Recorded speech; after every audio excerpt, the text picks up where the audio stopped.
noches. Bienvenidos.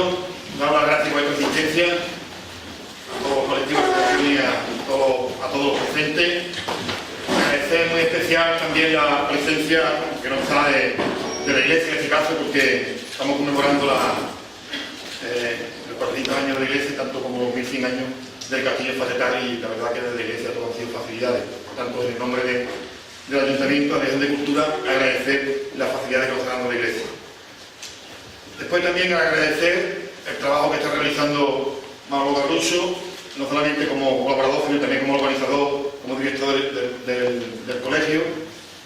Y también agradecer el trabajo que está haciendo el Concejal de Cultura, junto con Pepa Lozano, que también están haciendo una labor importante para que estas jornadas, sobre todo todas las actividades que van a preparar durante 2 años en el castillo, la verdad que las podemos disfrutar todos los experiencias. Yo antes he dicho que quería agradecer a Manolo Carrucho, no solamente como colaborador, sino también como organizador, porque la verdad que la gana, el deseo, la ilusión y la dedicación que le está dedicando al castillo y a la iglesia, pues la verdad es que yo creo que lo vamos a disfrutar todos los extreños en el próximo mes y medio, 2 meses que tenemos de conferencia prácticamente todos los viernes, y de la cual nos van a un poquito a allanar un poquito del recorrido de la historia de nuestro castillo y de nuestra iglesia, y quizás nos van a abrir un poquito los ojos de la historia que tenemos en espera, del gran patrimonio que tenemos en nuestro municipio con el castillo y con la iglesia.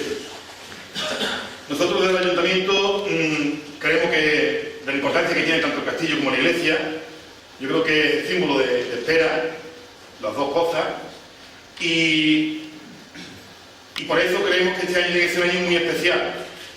Al cumplirse 1100 años de la conmemoración del castillo, que la verdad es que es muy importante, y la verdad que cuando la gente de afuera lo escucha no se lo creen, y después, ¿qué decir de nuestra iglesia, no? Que quizás pues, sea la mejor iglesia que tengamos en toda la comarca de la Sierra de Cádiz. Y eso, cuando pase ese año, yo creo que va a haber un antes y un después en la historia de nuestro municipio, sobre todo porque yo creo que por la gana y con la ilusión, como he dicho antes, que ciertas personas se están tomando y el interés que le están mostrando a este trabajo, pues la verdad es que van a disfrutar muchísimo de los premios y a toda la gente que le guste la historia de nuestro municipio. Nosotros desde el Ayuntamiento estamos preparando, como he dicho antes, un programa de actividades importantes dentro de la dificultad, la situación económica que tenemos en este momento, pero no por ello vamos a intentar de que estas jornadas sean importantes. Hemos colocado la norma conmemorativa en la iglesia y en el castillo. Se han realizado códigos QR para información online sobre todo sobre los 2 monumentos. Se han editado dípticos informativos, tanto del castillo como de la iglesia. Ahora Manolo Carrucho nos presentará el ciclo de conferencias junto al colegio Antonio Machado, que nos lo darán comienzo y que nos van a presentar durante los próximos meses. Hemos realizado vídeos y spots publicitarios, sobre todo de intervenciones de afuera, de la comarca.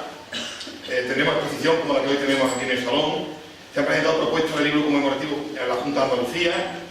Como ya sabemos, el pasado 6 de marzo el cupón de la ONCE editó un cupón, nos editó el Castillo Facetari en el cupón, que yo creo que ha sido muy importante de cara a la publicidad que nos ha dado el municipio y que algo histórico de que nuestro castillo se haya cambiado por cada rincón de España.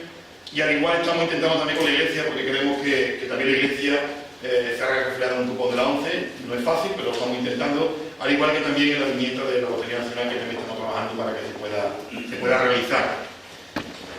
El Ayuntamiento también, junto con las hermandades, la iglesia ha solicitado al obispado la procesión magna de la Semana Santa con motivo de los 2 efemérides, que creo que puede ser muy importante. Si lo conseguimos, pues va a ser también algo muy interesante para todos los extreños, para la ciudad de un sábado de una Semana Santa banda, que sería importante. Hemos presentado un proyecto para hacer visitable nuestro castillo con la Diputación Provincial de Cádiz. Estamos a la espera del visto bueno de la Consejería de Cultura. Yo creo que también vamos a dar un salto importante a lo que es el castillo, a los accesos, a la accesibilidad del castillo y que sea más visitable. Y si tenemos los permisos de cultura pronto, pues yo creo que las obras no tardarían mucho en empezar, porque se ha conseguido una subvención de fondo europeo en otros tiempos que son difíciles de conseguir, pero yo creo que la Diputación ahí ha querido participar también en esta conmemoración, y queremos que antes de 1 de julio, queremos que esté terminada la obra, aunque todavía no ha empezado, pero estamos tramitando toda la documentación. Y por adelantar algunas actividades que queremos este año realizar en el castillo, Pues queremos realizar la Peña Flamenca, por ejemplo, hemos puesto en contacto con la Peña Flamenca para realizar allí la Noche Flamenca este año. Queremos realizar en julio una celebración astronómica también, una carrera nocturna desde la iglesia hasta Castillo, la Noche en Blanco, que esté dedicada especialmente tanto al Castillo como a la iglesia. En verano se realizará el acto central de conmemoración de los dos, en este caso de los eventos. Queremos realizar un acto conmemorativo que sería el día que inauguraríamos lo que sería la pequeña obra, más que nada de instalación, que se va a hacer en el Castillo, y queríamos contar con personalidades tanto de la Junta de Andalucía como de las autoridades provinciales, y muchas más actividades que daremos a conocer durante poco a poco, porque todo va a depender un poquito de cómo vaya desarrollándose el año, de tema económico fundamentalmente, y también de la colaboración de otras administraciones, que es importante. Y por tanto también en el colegio va a hacer un concurso de dibujo escolar, que yo creo que todo suma, todo es importante, y este año pues yo creo que los extremeños estamos de enhorabuena, ¿no? Yo voy a terminar dando la palabra a Manolo Garrucho, una vez más dando las gracias. Él nos va a acercar un poco más y nos va a explicar de qué van a ir estas jornadas y de qué va a ir estas conferencias que vamos a tener en los próximos 2 meses. Y yo solamente le pido a los extremeños que disfruten este año de nuestro castillo, que disfrutemos de nuestra iglesia, que es un año importante para todos los extremeños y extremeñas, porque vamos a tener la posibilidad de conocer con profundidad nuestra historia, ¿no? Y yo creo que las dos cosas más importantes que tenemos en nuestro pueblo y podemos presumir de ellas son estos dos monumentos. Y la verdad es que nosotros estamos dedicando todo el cariño y toda la atención que requiere. El tema es el tema económico, pero aún así yo creo que vamos a tener un calendario de actividades bastante importante y vamos a poder ofrecerle no solamente a la extremeña lo mejor que tenemos y que podemos ofrecerle, sino también a la gente que nos va a visitar en este año conmemorativo. Por eso yo le cedo la palabra a Manolo Garrucho y os doy las gracias por vuestra asistencia este año. Muchas gracias.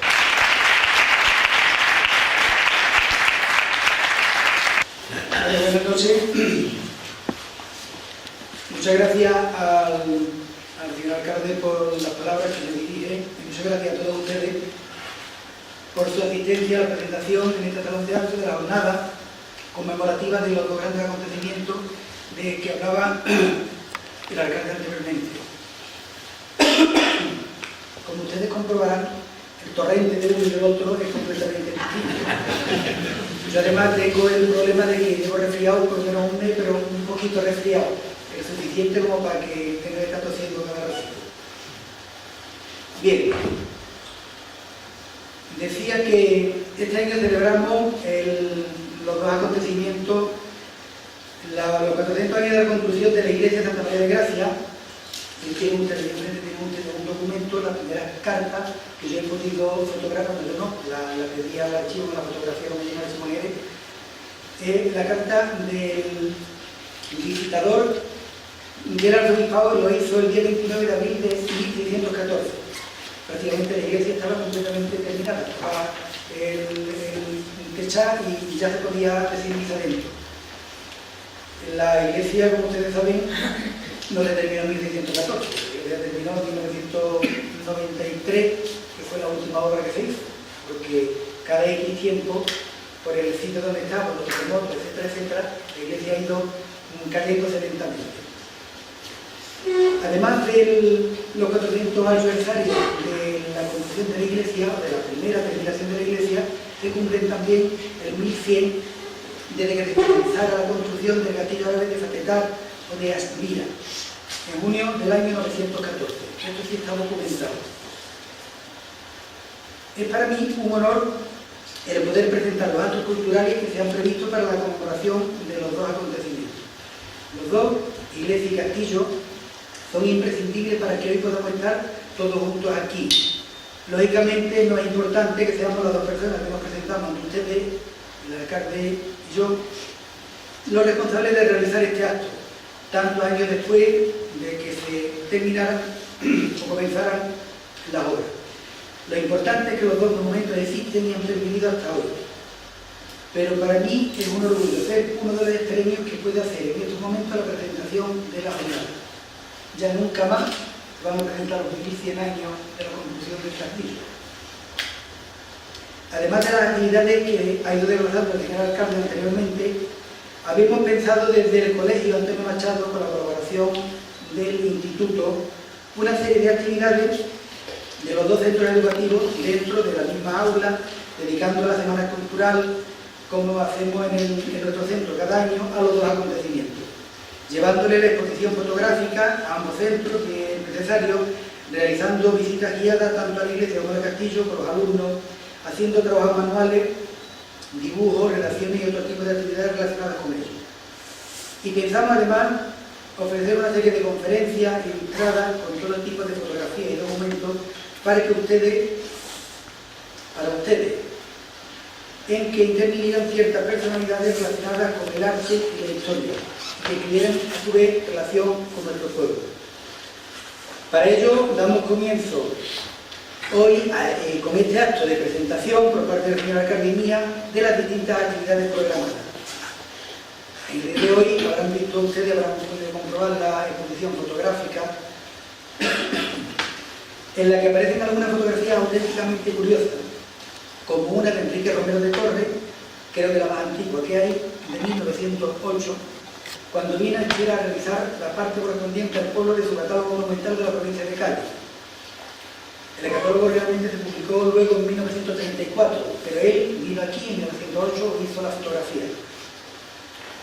Algunas otras fotos de distintos elementos del castillo en los que se ve la evolución histórica, visigoda, árabe, cristiana, mismo. Otra de las fotografías nos muestra la tabla de San Joaquín y Santana, en la que se observa claramente la pertenencia a un retablo. Posteriormente, antes de que pasemos a ver los vídeos, yo voy a intentar, vamos a empezar a poner un PowerPoint que dice en inglés que por mala suerte, por problemas de la técnica, no se podía terminar, pero que después pondré la fotografía. Bien, la tabla a la que me refería, próximamente, Rosario Marchena, en una conferencia que nos va a dar, nos va a explicar cómo no tenía la autoría de Gonzalo Díez y Nicolás Carlos, que eran los autores que nos habían dicho anteriormente que era lo que la habían pintado. Ella ofrece sus argumentos, que pienso que son totalmente acertados, para que van a pensar que fue Alejo Fernández su autor. Hay también alguna fotografía del interior de la ermita en la que puede verse cómo era antes del año 68 en que se modificó, como los mayores recordarán ustedes.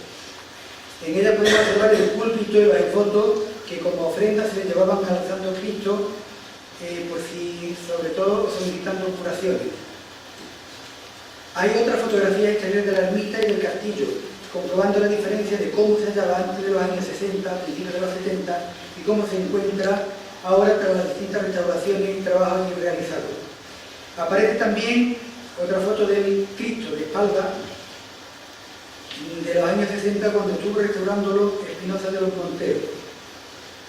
Hemos decidido presentar también imágenes de algunos de los planos primitivos de la obra de la iglesia a fines del siglo XVI y principios del XVII. Es una pena, la fotografía la tienen ustedes ahí, es una pena que una de ellas, yo creo que la más antigua de todas estas distorsionadas, en vez de estar en vertical, está apaisada, está en horizontal, y por eso la imagen no es real.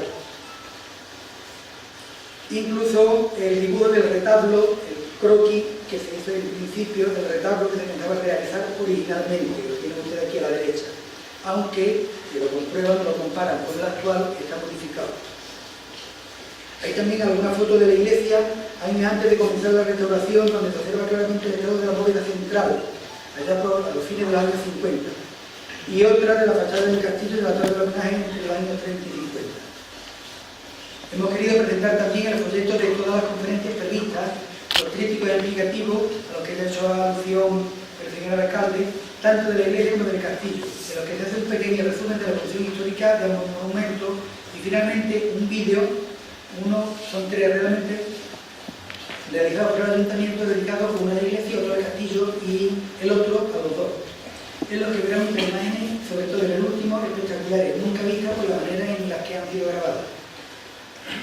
Habíamos intentado hacer hoy también la presentación de un libro, del que hablaba ya Pedro anteriormente, que recogía la historia de los dos documentos, pero las posibilidades presupuestarias y que la situación económica actual, más todavía, la pobreza bastante fácil, seguramente antes de que terminen todas las actividades de este verano se podrá realizar. A continuación, pasando ya a las conferencias que ofreceremos a lo largo de esta campaña, el próximo viernes, el día 21, a a las 8, me tocará a mí ofrecer la conferencia de la Iglesia de Santa María de Gracia, imágenes y curiosidades, en la que trataré de contar algunos datos, anécdotas, curiosidades no solo del edificio, sino también de las imágenes y retablos que encontramos en su interior. Puesto que el viernes siguiente, el día 28 de marzo, será Teodoro Falcón el que dará sobre el templo de Conjunción, yo me remitiría solamente a ese tipo de datos. Teodoro Falcón Márquez es catedrático de Historia del Arte de la Universidad de Sevilla. Es perfecto conocedor de la Iglesia, ya que estuvo aquí en los años 70 y realizó una publicación sobre la Iglesia de la Sierra de Cádiz. Por lo tanto, conoce el edificio perfectamente y está muy documentado, manejó documentación del archivo de Santa María de Sevilla, que actualmente está en el DR, pero de primera mano. Él manejó los originales, ¿no? Y va dando una conferencia sobre la Iglesia de Santa María de Gracia en esta salón de uso múltiple, a las 8, el viernes siguiente, el 28. Posteriormente dejaremos las 3 semanas siguientes sin actividad porque las 2 semanas primeras de abril son las semanas de preparación para la hermandad de la cofradía, de la preparación de los desfiles profesionales, y el siguiente, el tercero, es de la misma Semana Santa, la celebración de la Semana Santa. El viernes 25 de abril a las 9 será Fernando de la Villa, licenciado en Historia del Arte, y Juan Carlos Castro, restaurador, los encargados de ofrecernos la conferencia La talla del Santo Cristo de la antigua obra renacentista de Jorge Fernández. Estos autores han sido precisamente quienes han barajado la posibilidad de que fuera Jorge Fernández, escultor renacentista sevillano de principio del siglo XVI, el autor de la imagen del Cristo de la Antigua y una de las precursoras de los Cristos de Semana Santa, de la Semana Santa sevillana. Y nos hablará de la situación actual de la imagen, que ya llega casi a los 500 años. Si la Iglesia tiene 400, el Cristo prácticamente tiene 500. Pueden ustedes estar seguros de que el Cristo de la Antigua es de los crucificados más antiguos que aún desfilan procesionalmente por Andalucía. El día 9 de mayo, también en este salón de uso múltiple, será Rafael Sánchez Sau, catedrático de Historia Medieval de la Universidad de Cádiz, quien nos ofrecerá una conferencia que ha titulado La construcción de la carretera en el contexto de la situación de Al-Ándalus a principios del siglo X. Rafael Sánchez fue profesor mío en la Universidad de Cádiz y buen amigo, y se me dio rápidamente a venir sin ningún tipo de compromiso. Él no me diga absolutamente nada, cuando tú me digas, siempre que se le de Semana Santa, el día que tú me digas. Y a participar en este ciclo de conferencias y aportar su granito de arena para la construcción de la historia de nuestro pueblo bajo la dominación árabe. El viernes siguiente, 16 de mayo, a las 9 de la noche, esta vez la iglesia parroquial Jesús Palomero, yo se lo planteé a él me dijo que sí, se lo planteé al señor párroco y me dijo también que sin problema. Entonces Jesús Palomero, párroco catedrático de Historia del Arte de la Universidad de Sevilla, será quien nos ofrezca la conferencia del título Retablo de Santa María de Gracia de Pablo León, y lo hará con el retablo de espalda. Aparte de que él ponga algún tipo de diapositivas que él trae también, que vamos a tener como ilustración, mejor ilustración no lo va a tener el mismo retablo. Jesús Palomero también estuvo en Historia a principios de los años 70. Aquí conoció a don Juan Candil, que le ayudó cuando estuvo en su mano para la realización de su trabajo sobre el retablo que estaba realizando en aquel tiempo. Jesús Palomero es uno de los especialistas más importantes de Andalucía en el estudio de retablos. Por eso es un lujo para nosotros que nos puede visitar. Creo que también es de justicia el agradecer a don Juan Candil Río toda la labor en favor de la historia de espera del castillo, de la ermita y sobre todo de la iglesia que realizó durante los años que estuvo en nuestro pueblo y que plasmó en diversas publicaciones. Creo que no podemos hacer una presentación de estos actos, de estos acontecimientos, sin dedicarle al menos un momento a su memoria. El día 23 de mayo, a las 9 de la noche también, será Rosario Marchena Hidalgo, profesora titular de Historia del Arte de la Universidad de Sevilla, quien nos hablará de la obra histórica más antigua que se conserva en nuestro pueblo. Su conferencia versará sobre una nueva obra de Alejo Fernández, El abrazo de San Joaquín y Santa Ana ante la Puerta Dorada de Jerusalén. Rosario Marchena, que también nos visitó hace unos meses, publicó un trabajo sobre la tabla de San Joaquín en la revista de arte de la Universidad de Sevilla. Comprobarán ustedes cómo, exceptuándome a mí, los demás ponentes son 3 catedráticos y una doctora en arte. los ponentes de las conferencias, lo que quiere decir, que implica la importancia que tiene este ciclo de actos. No en todos los sitios se puede contar con 3 catedráticos y una doctora para que nos ilustren sobre el arte de nuestro pueblo. El día 30, a las 9 horas también, será Lourdes Márquez, licenciada en Historia por la Universidad de Granada, quien nos ofrecerá una conferencia sobre Bailén, Gibraltar y los prisioneros franceses tras la batalla de Bailén. En julio de 1808, las tropas de Napoleón sufrieron su primera derrota, y fue precisamente en España, contra un ejército mal armado, mal vestido y mal calzado, pero que tuvo que luchar también con unas condiciones climáticas extremas, por el calor que soportaron. Más de 40 grados en Bailén fue quizás el principal culpable de que el general Castaño venciera la batalla de Bailén.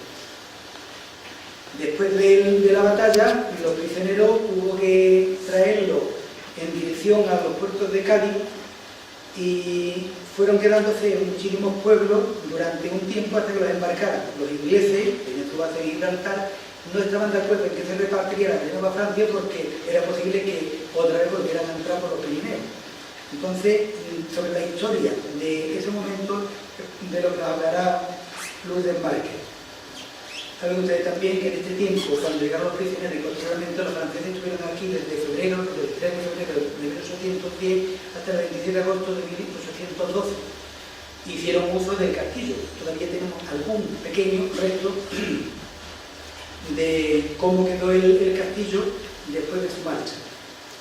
El día 6 de junio, a las 9 horas, en el Salón de Actos del Museo Arqueológico, será Luis Iglesias, también licenciado en Historia por la Universidad de Huelva y conocedor de toda esta zona, quien nos ofrecerá una conferencia titulada en valor de las villas de frontera cristiano-musulmana, como era la villa de Espera, o la villa de Aspira.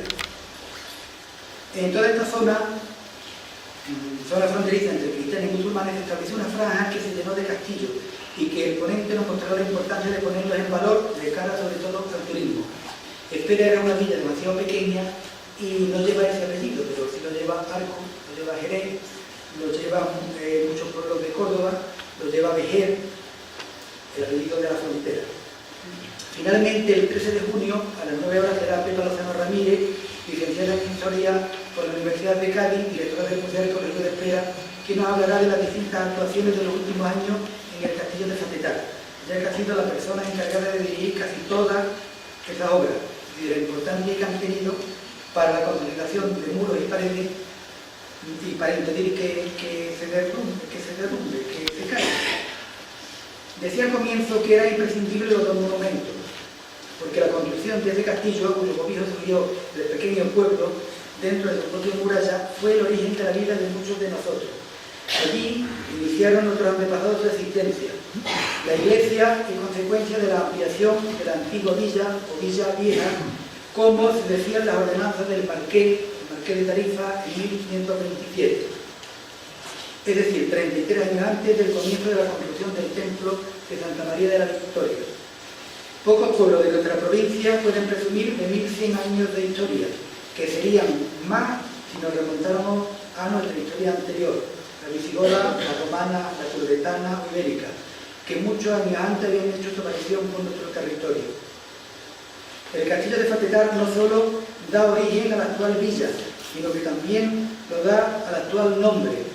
Fue precisamente Abderramán III, primer califa de Córdoba, aunque entonces todavía no lo era, quien en ese año de 914, 213 años después de la llegada de los musulmanes a la península, manda construir un castillo en Aspira o Ispira para poder hacer frente al castillo de Agut, castillo de Cote, que está cerca de Montellano, y que andaba enfrentado al que posteriormente sería primer califa de Córdoba. De ese nombre, Aspira, surge nuestro nombre actual, Espera. Aspira era el nombre árabe, cuando se cristianiza, primero se convierte en Mashar, Esperen, y posteriormente simplemente Espera. Son muchos los documentos los que aparece Espera con H. Por él conocemos también al primer alcaide de nuestro pueblo, el primer nombre de una persona que tuviera función en el mismo. En estos momentos el alcaide no realizaba la misma función que, por ejemplo, hace ahora mismo Pedro. El alcaide o alcaid en árabe era el jefe de los militares, era el jefe militar que había quedado allá arriba en el castillo.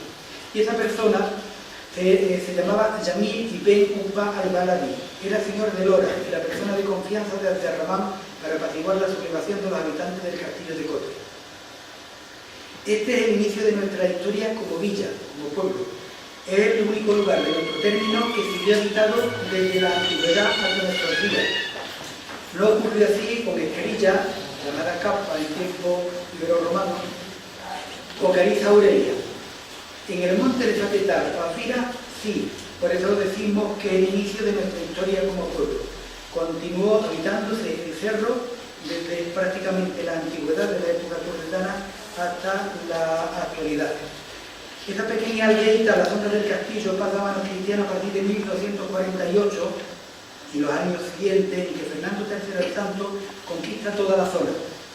En años posteriores, muchos de los terrenos que actualmente pertenecen al término de Espera o de su cercanía fueron otorgados por la corona a la orden de Calatrava, como ocurrió con las tierras de Chis o Criste o Santiago de Criste, que aún conserva el nombre en la Piña. Nosotros todavía conocemos Santiago en la Piña.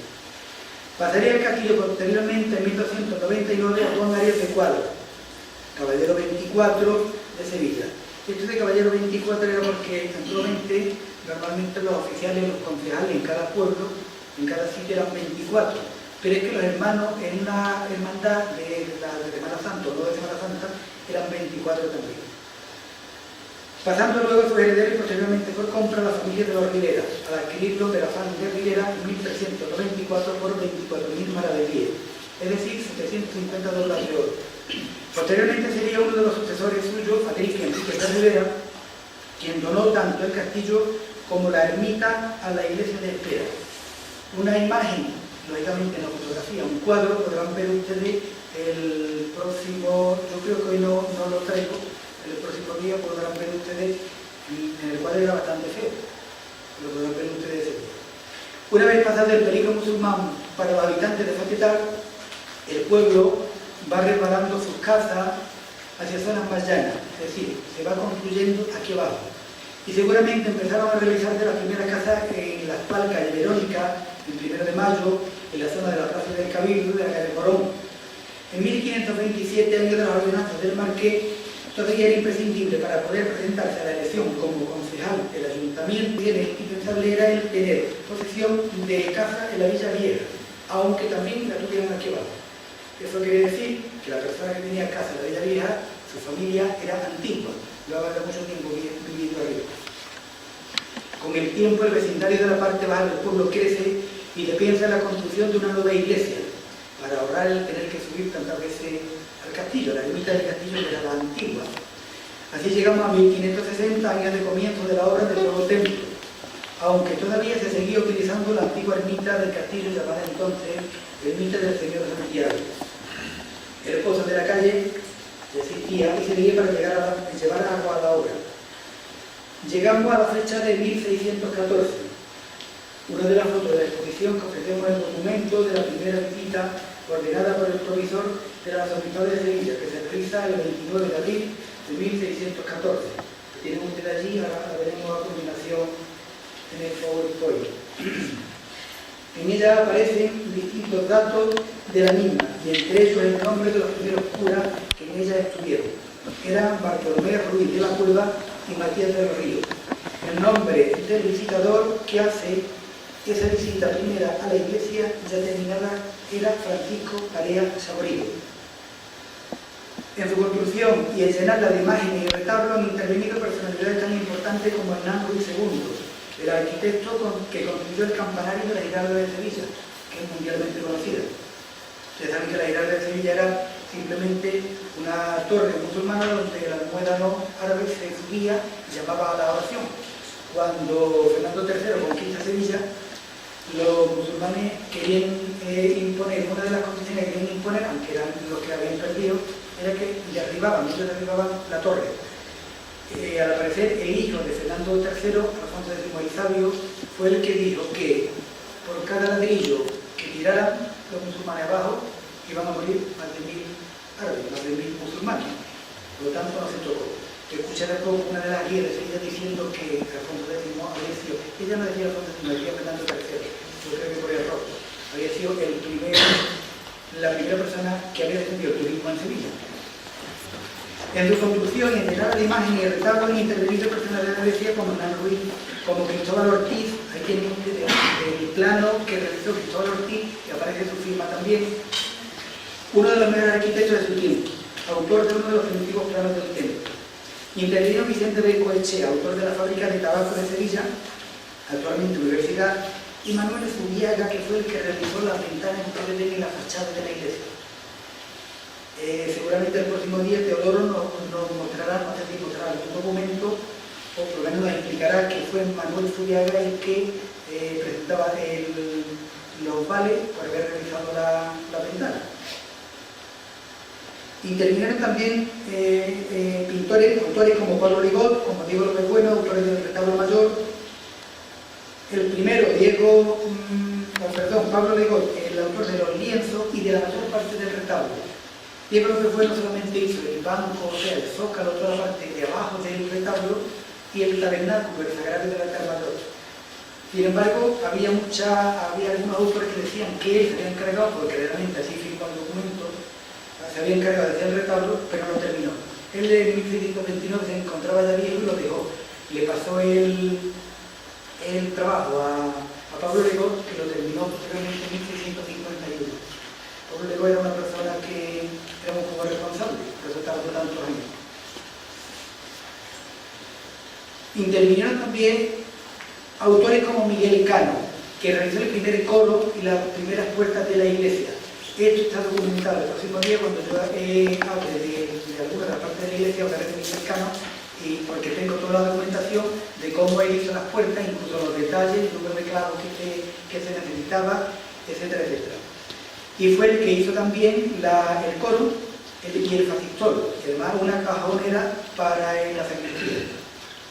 Aparecieron también por el templo autores como Pedro Nieto, escultor muy posiblemente del Nazareno, del Jesús Nazareno de nuestro pueblo, y de un crucificado que hoy está desaparecido. Autores como Amaro Vázquez, que realizó un Cristo resucitado para el sepulcro, incluso algunos más antiguos de primera fila, como es el caso de Alejo Fernández, que pintó la tabla a la que hacemos referencia anteriormente, de San Joaquín de Santana, o también la aparición de su hermano Jorge, que fue el que hizo el Cristo de la Antigua. Ambos, Alejo Fernández y Jorge, eran oriundos, eran alemanes, eran oriundos, yo creo que habían nacido aquí, pero venían de Alemania.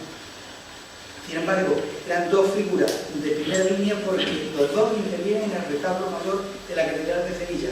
Y allí, lógicamente, tienen que aparecer solamente autores, escultores o pintores de primera línea.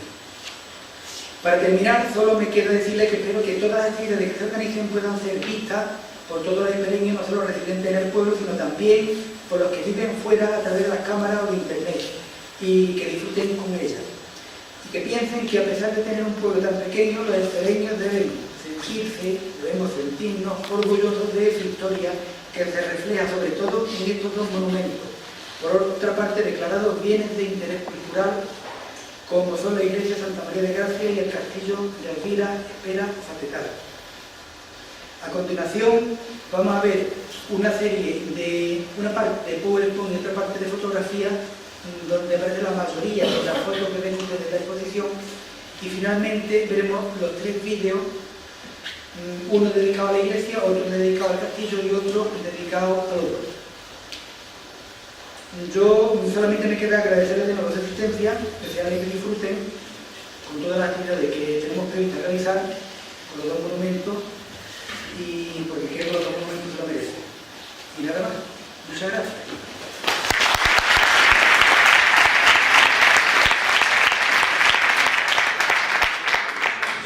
Como decía antes, si en 1783 se arregló la espadaña, pues muchas veces otra vez está en el suelo. Esta parte de aquí, la que digo yo, que esto es lo poquito que queda de la muralla. Esto está hecho con hormigón. Mucha parte del resto de la muralla son precristianas. Una vez restaurado, la parte de arriba, la plaza de armas, los muros estos se habían restaurado también, y en esta zona donde yo decía que anteriormente los franceses habían dejado huellas. Hay una pared un poquito rosa que se da en casi todos los castillos de la época en que llegaron los franceses aquí. Ellos lo restauraron porque era un punto en alto, desde ahí dominaban gran parte de toda la zona, toda la desembocadura del Guadalquivir, y por lo tanto aquí tenían una buena visión de los campos. Esta es la primera torre. El castillo tenía dos, esta primera y la torre del homenaje. Esta era un poquito más baja, y ven ustedes que tiene este sobresaliente como si fueran adornos de las vigas, son de piedra, se llaman canecillos, y por delante, esto que veis aquí, era en la parte de arriba ponían, debería de tener una especie de parrilla de hierro con la que ellos podían arrojar, los defensores del castillo podían arrojar desde agua hirviendo, aceite hirviendo, flecha, piedra o lo que fuera para defender, porque aquí debajo está una de las puertas de entrada al último recinto del castillo. Este muro es el que nos dice también la evolución histórica que ha tenido. Aquí debajo tenemos una puerta con decoración visigoda, una ventana ciega porque está tapada, está cerrada, con decoración visigoda, otra ventana con decoración árabe, y esto de aquí arriba que es cristiano. Vista al contrario, vemos la torre del homenaje, la puerta de la entrada al aljibe, una escalerita para que también, y aquí hay una cosita que el agua que va sobrando viene canalizada, aquí está tapada, pero aquí debajo de entrar hay un carrito que lleva el agua hasta la aljibe.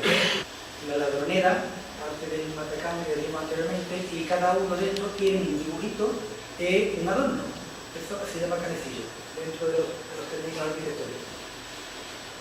Esta es la parte que reedificó, se inventó Don Juan, una de las obras que hizo, el muro nuevo, y los merlones, que son estos, las almenas son los huequecitos que están en medio de los merlones son nuevos y no sabemos si estaban así o no. Yo creo que lo mejor sería quitarlo, pero como no sabemos cómo estaban, cada vez que se ha cometido una obra de arriba, lo que se ha hecho es dejarlo. Aquí delante hay, como el muro es muy ancho, por detrás está el foso, aquí delante hay un camino de ronda. En toda la parte de la muralla, esa es la segunda muralla del castillo, en toda la parte hay un camino de ronda para que los soldados que iban, que tenían que estar de vigilancia, pudieran desplazarse de un lado hacia otro. Aquí está la puerta de entrada, la cancela, y todo este pasillo llega hasta lo que últimamente, no sabemos si, que al principio se ve también, era una cuadra, porque se veía una parte del pesebre donde metían los animales, ¿no? No sabemos si la hicieron los franceses o estaban anteriormente hechos. Esta es la foto que decía, que no sé yo, no se ve muy bien, esta es la foto de Romero de Torres, Enrique Romero de Torres, la más antigua, de 1908. Este muro, lo más antiguo, yo creo que tampoco lo conoceréis, pero habéis visto fotos, por ejemplo, de Quijano, todavía conservan parte, y ahora mismo allá en el castillo solamente se ve el cimiento de esta parte del muro. Aquí hay una puertecita, aquí arriba debía haber un arco, y esta puerta que se ve es la puerta que estaba delante de la cancela actual del castillo. Había otra puerta anterior. Esta es la cancela y la entrada al recinto del castillo actual, y aquí delante, en la misma esquina de la ermita donde estaba la puerta que vimos anteriormente. Hay que decir también que esto está reconstruido, pero se nota todavía una parte de una de las piedras de la ladronera. Igual que arriba, aquí debajo, debía de tener exactamente igual, solamente se ve una. La otra, como este hueco se nota perfectamente la diferencia con el resto, eso está restaurado y no se ve la piedra. Esta parte de aquí, que vería está arriba, es el segundo lienzo de muralla. Da la vuelta por la muralla anterior, encima del foso, y todas confluyen, y las tres líneas confluyen en la torre del homenaje. Esta es la imagen del Cristo de los años 60, 62, 63, cuando Pino Solo Montero hizo la restauración. Esto es un croquis más o menos actual del castillo que hizo un alumno de Luis de Mora Figueroa, amigo de él, que hizo un trabajo sobre el castillo y hizo el croquis, que es lo que prácticamente queda. Aquí se ve perfectamente cada una de las líneas de muralla. Esta es la primera, solamente en parte. Rodearía toda la parte alta del castillo hasta la torre del homenaje. Por aquí detrás, en esta zona donde está el algarrobo, por aquí detrás y viene otra vez a parar aquí. Esta es la primera línea. Esta es la segunda línea de muralla. Aquí aquí hay una torre que está dentro de la misma muralla, pero fuera del edificio, una torre de la barrana, aislada, se llama así. Y esta de aquí es la siguiente línea de muralla, la tercera. Aquí es donde, en caso de ya muchísimo peligro, se refugiaban los habitantes del castillo. En la fototeca de Sevilla, yo he pedido los originales en unas pocas, pero he tenido muchos problemas a la hora de bajarlo y no me las han mandado tampoco, de cómo estaba el castillo en aquel tiempo. Está la fototeca de Sevilla, la pueden ustedes ver perfectamente en internet también. Es la misma foto, pero actual. Otra imagen de la fototeca de Sevilla de los años 20, el Cristo del Antiguo, ven ustedes que tienen por dentro, está adornado porque el templo de Cristo está adornado con flores.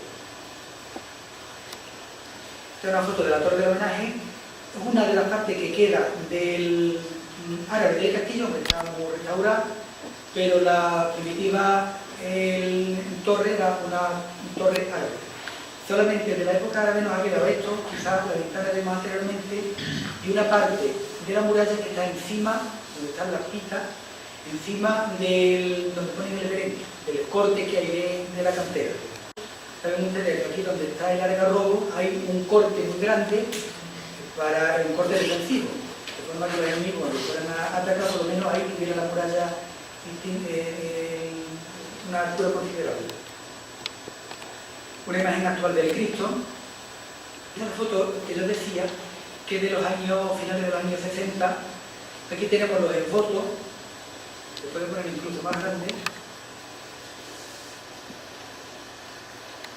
Algunos esbotos cuadritos ya están dentro de la sacristía, y esto es decir al púlpito. Esto se quitó cuando se hizo la obra, se arregló el suelo de la ermita. Otra foto de fines de los años 60 también, que muestra el estado como estaba la torre del homenaje. Ven ustedes aquí en la puerta de la entrada al aljibe, el aljibe pequeño. El aljibe recogía el agua por este canalito que se ve. De arriba viene los árabes lo llaman atanor, es un tubo de cerámica, recogía arriba en la terraza el agua. Cuando se llenaba completamente este aljibe de agua, tenía una canalización que la llevaba hasta el aljibe grande. Cuando se ha hecho la excavación correspondiente se ha comprobado. Esta era la puerta que daba al principio, ahí se ve perfectamente, era una puerta, da a lo que quedaba de plaza. Esto que están viendo ustedes aquí, una baranda donde estaba el sagrario, era aquí donde estaba, era un altar, aquí había otro altar, posteriormente pusieron el altar de Jesús, el altar del sagrario, y aquí colocarían posteriormente el altar de las ánimas. Esto que están viendo ustedes aquí eran escaños, o sea, asientos, los asientos de la gente del ayuntamiento, del corregidor, del alcalde ordinario, de los oficiales que tuvieron el ayuntamiento y de particulares.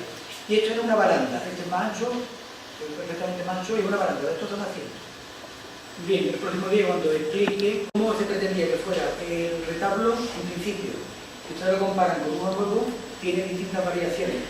Por ejemplo, el San Pedro y San Pablo, que deberían estar aquí arriba, Diego López Bueno los colocó aquí abajo y lo hizo en miniatura. Aquí arriba hay dos virtudes, fe y esperanza a los lados, pero están hechos en madera, pero no son imágenes de gusto. Arriba están levantados. En cada uno de los sitios sí se han mantenido los cuadros que Legó posteriormente iba a pintar. Esta es la carta que decía que actualmente en el obispado, el archivo del obispado de Jerez. Allí tienen ustedes, en azulito tienen la transcripción, la leer, larga y es donde vienen los dos personajes, o sea, el visitador, el contador de la visita, los dos curas que había aquí debajo el contador de la visita era Francisco Barea, como había dicho, la firma. La otra firma está cortada, el documento está roto y no se ve. Este es un cuadro de la tabla de San José de Santana, pero ven ustedes cómo cuando se llevó a los años 60 a Madrid para que se restaurara, esto se le quitó. Esto era un retablo. Esta es una fotografía de la Plaza del Cabildo de la capilla del Sagrario. La cúpula está muy remodelada, la vi con el ladrillo distinto encima porque se calaba en muchas ocasiones, pero es por dentro de la única cúpula original que nos queda. Aquí arriba hay una lápida de mármol donde la foto también se explica el año que se hizo. terminó en 1704. En la Puerta del Perdón, arriba tienen ustedes también otra fotografía con la... perdón, allí en la pared, otra fotografía con otra lápida recordando que se hizo en 1699. Lógicamente, como mucha parte del castillo se cayó en 1715 con el terremoto de Lisboa, hubo que volver a reconstruirla, pero se volvió a colocar otra vez. Esta es una imagen de Nandín, de comer la iglesia en el año 27. La puerta abierta tiene un defecto, la misma fotografía tiene un defecto, ¿no? Hay alguna de ellas, la veremos posteriormente cómo se ve todavía la linterna, que actualmente la perdió, a partir de la obra del año 73 se perdió. Esta otra fotografía al interior, donde se ve perfectamente cómo están las piedras de la cúpula y el peligro que corría.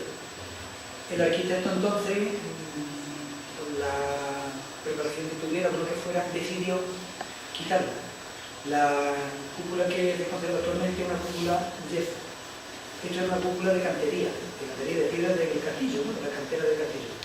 Es una pena porque realmente el problema de la iglesia no era la cúpula, era el terreno en el que estaba. La misma fachada,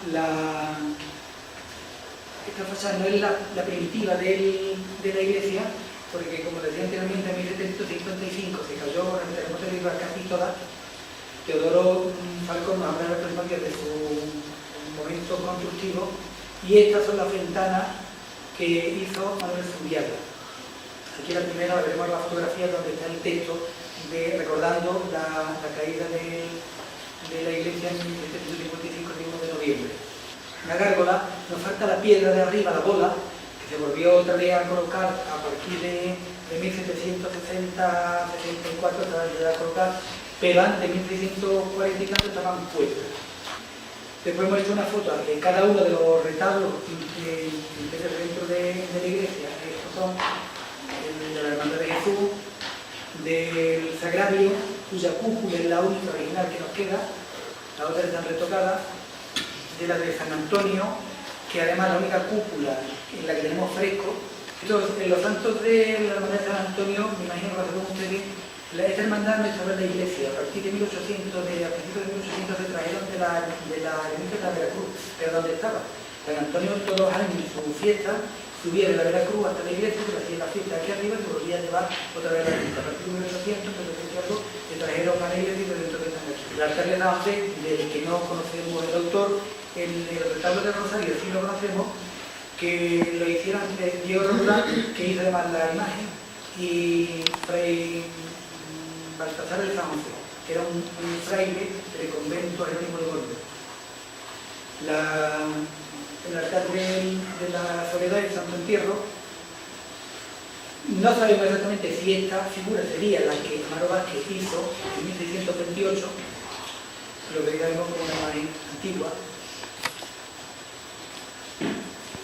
De este sabemos que en 1791 se colocaba en su altar, actualmente el altar nuevo, la imagen del Cristo. Esta fotografía, la que recientemente en la Puerta del Perdón, arriba tiene, era el mismo cura, pero debemos ser mejor. Esta portada y capilla se hizo siendo mayordomo el licenciado don Cristóbal Navarro Valverde. Era la del Sagrario, era el mismo cura, uno en 1699 y otro en 1704. La imagen de la Virgen, la única que por lo menos hasta hace poco tiempo se sabía que había hecho por Legot, el tabernáculo lo hizo toda la parte baja, todo el banco, y el tabernáculo, el sagrario, todo lo hizo Legot. Y los dos santitos, San Pedro y San Pablo, al lado. Tiene otros dos padres pequeñitos a los lados y el buen pastor en medio. La imagen es, si tuviéramos la cúpula original arriba, sería impresionante. Esto que ven ustedes es el órgano. El órgano sí sabemos que lo hizo Juan de Echevarría. Y está terminado de pagar en 1764. Esta es la fotografía del buen pastor, la puerta del tabernáculo, que realizó Diego López Huerto. He puesto también, allí debe estar en la exposición, he puesto el escudo que a mí me había llamado siempre mucho la atención hasta que fue el arquitecto que realizó la obra, la última obra, que me lo dijo. Este es el escudo de Pío V. Pío V fue el Papa cuando de 1566 hasta el 70 y tanto estaban haciendo la obra de la iglesia. Entonces colocaron el escudo civil. La fotografía de la primera ventana de subida al campanario, donde dice que un terremoto fue destruido este templo el día 1 de noviembre de 1755, el célebre terremoto de Lisboa. El retablo de las ánimas, este retablo, tal como está aquí la foto, no tal como está en la iglesia, es el original. Los santos que tiene son los originales y el retablo tal como está. Lo hizo el mismo fraile de Arcos, que vino, está completamente documentado, hizo además los dos santos, y un fraile de Sevilla